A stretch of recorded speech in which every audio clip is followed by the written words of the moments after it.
Hello and welcome to Western Perspective. I'm Nelson Liu.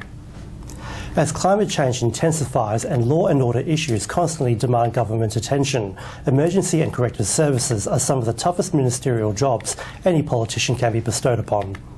But after almost 20 years in politics, Minister Fran Logan has called time on his career. In a feature interview this week, Leung talked to Fran about his achievements, what qualities younger politicians need to be a minister, and what will he do in his retirement. Minister, thanks for your time. And pleasure. 20 years is a long time, and we all know that you're going very soon. What do you believe the next generation of MPs, particularly the younger ones, if they want to do what you do and do your job, what do you expect and what does the public expect? Well, it's going to be a different world next year. Post-COVID world here in Western Australia, in Australia and around the world is going to put different pressures on people and have different expectations of people. And anyone coming into politics will have to acknowledge that, and particularly young people. The biggest difference that young people will be facing compared to the time that I went into politics is the digital transformation that's occurred. Social media and the approach by the media, the 24-hour non-stop approach by the media to politics, to politicians and their lives. And the digital transformation of the media, the social media outlets that we've got is non-stop, and it's going to put a lot more pressure on young people. What will you miss the most? Probably the pace of work. It's incessant, and when you're a backbencher there's a lot of work, but as soon as you go into the ministerial level, the pressure becomes stratospheric, and when that's not there, then it's a completely different environment that you're operating in. I'm looking forward not to having that pressure, but that will be probably one of the things I miss. When you're in opposition, we spent a lot of time with each other. We did. But then once you enter into ministerial and enter government, it's two things. So do you believe the current calibre of MPs who are ambitious, who are looking to, take up that post, do you believe they have what it takes? Oh, absolutely. Look, there is particularly within the McGowan team, there is a significant number of people who could quite easily step up into the ministerial role. These are people who've been around the Labor Party for a long period of time. They've been around the Labor movement for a long period of time. They've done their apprenticeship both in Parliament and outside Parliament, and they understand, they're well educated for a start, and they understand what's needed of them to step up to become a minister. When you look at how the government handled this crisis, a sure win is not a hard thing at this point, based on the polls and numbers. Why don't you stay on for another term? It's very easy for you. Well, because 20 years is a long time, and in any job. And I know you think I'm younger than I am, Ivan, but I'm a little bit older than you probably think I am, and it's the appropriate time to go. There's a good possibility we could win the next election with the leadership of Mark McGowan and the team that we've got. There's a good, strong possibility of that. I wouldn't say we're a home and hose, because you could never ever say that. But there's a good, strong possibility we could win, and this would allow someone who's replacing me to be able to come into government, not come into opposition. And I think it's to have a young person to experience that's a good thing. What will be the next generation's challenge be on your portfolio? In my portfolio, in emergency services, without a shadow of a doubt, exactly what you've just said, climate change. Climate change is already, as you can see around the world, but here in Western Australia, having a major impact on the environment, on health, on the economy, and on emergency services. So we are seeing that the northern fire season in Western Australia and the southern fire seasons are getting longer, and they're merging into each other. So it means that the equipment that we need, and that usually goes to the north and comes down to the south, there's going to be pressure to have more equipment, so it's located in both places all the time. Floods and cyclones, whilst the number of cyclones is being predicted to actually reduce, the intensity of the cyclones are going to increase. So we've had, in the last 2 years, we've had 2 Category 5 cyclones, and we've really dodged a bullet in both cases. If we have a Category 5 cyclone that hits Karratha or Port Hedland, Port Hedland's the these are the two biggest bulk cargo shipping ports in the world. Catastrophic for Western Australia, catastrophic for the national economy. Those are just a couple of examples that are coming out of climate change and emergency services. What about corrective services?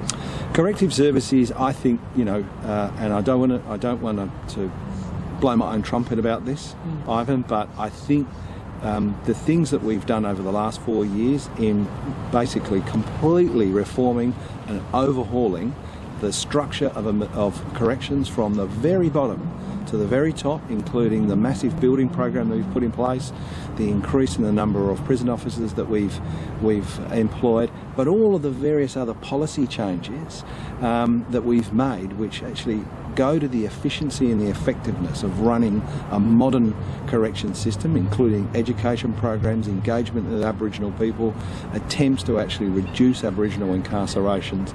I think all the things that we've done that I will have left, and I don't want to be pompous about this, but that I'll leave behind as the minister, bodes well for who's going to take it up. They won't have to do what I've done. Now, before we finish this, you've got to tell me, and you have to tell me this, what's the first thing you are going to do? When I leave Parliament? Look, the first thing I'm going to do immediately after Parliament is I'm looking at going to Shark Bay and continuing on my kite surfing lessons. You know kite surfing? Yes. Yeah, because I mean, you can't do kite surfing and be a minister at the same time because, the time that you need is just, you're not going to have that time. You're looking forward to fly high, do you? I'm looking forward to flying high in Shark Bay. I don't often do this in my career as well, but I have to do it for once. And it's to give tribute to you and say, look, when you're in opposition and both when you're in government, we had a lot of fun together. We did. And through the serious times, you have taught me a lot and gave me a lot of insights in politics and how politics works. I've never had the opportunity in public to say thank you for your teaching and thank you for your friendship. Yeah. And when you fly high, remember to share a selfie with us. I will do, Ivan. I will do. As soon as I've got that kite up in the air, I'll take a selfie and I'll send it to you. And you tell me you made it. So thanks for your time. Thank you very much indeed, Ivan. And now the AMA WA's President, Dr. Andrew Miller, provides his weekly COVID-19 update. Hi, there's been a lot of talk this week following the National Cabinet about bringing Australians home, more than 20,000 overseas who still want to come back, of course, over time, depending on where they're coming from. Most of them now more likely to have COVID than they would have earlier than the epidemic. Very important that we bring them home, look after them compassionately, have transparent reasons around who comes here and why. And we also need to have an appeals process so that everyone can understand where they stand. The government needs to be working with the airlines to have a list of who wants to come back and prioritising them so there's not all this nonsense around maybe you'll get a seat, maybe you won't get a seat, depends how much you pay for your seat. The government needs to take control of all of that stuff. Once people arrive, we need to transition from a hard border to a smart border. We need to keep this virus out of here, absolutely, but we can do it in a compassionate way, which is very safe. Hotel quarantine, of course, we know is a dangerous thing to do. That needs to be managed very carefully by experienced people who know what they're doing and a highly trained staff that have access to the right sort of personal protective equipment because they're going to be dealing with people who have COVID, no question about it. And it might be people who don't even know that they've got it initially because, of course, a lot of people can be no symptoms at all with this disease and still be just as infectious as those who do have symptoms.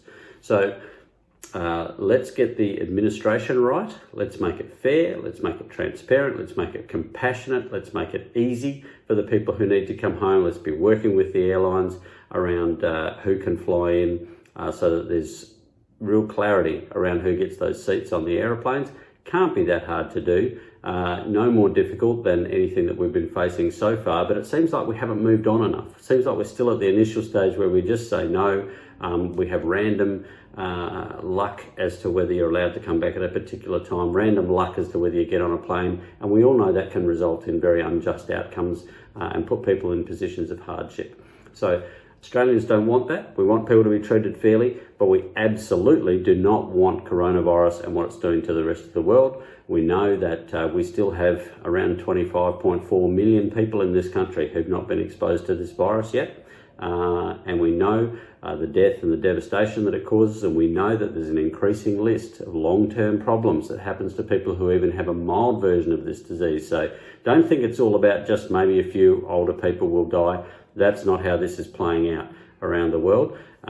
Lots of young people are getting very sick, very ill with it. Lots of people who get the disease and are not that ill. Persistent high heart rate, persistent difficulty with breathing, persistent neurological impairment, and a sort of viral fog around the brain for some time. We don't know whether that's going to be really long-term for some of these people. It's a dangerous disease. We need to keep it out, and we need to be hopefully looking towards the vaccine early next year. Meantime, Australian economy actually doing better than people were predicting, and that is no doubt at the expense of some more than others. Let's look after them through the taxpayer dollar, look after each other compassionately, but let's get some technology around this border. I can't believe that people wouldn't accept to wear, for example, an ankle bracelet or a Fitbit with an app on their phone, the sort of things they're using in Singapore, agree to have some monitoring at their home, as they're doing in Shanghai. All these kind of high-tech solutions are things that are already being used in industry and big companies that need to track their assets, and people in this situation are our best asset. So let's get moving on it. Government very slow to deliver. Let private enterprise get involved and show you the way here. Thanks very much for your time. And that's all for this week. We'll be back with another episode of WP next time, but until then, it's back to you, Ivan and Sarah. Thank you, Nelson. And that's our weekly news and current affairs. We have the latest news on our website and social media pages. I'll see you next Sunday. Take care. Have a nice evening.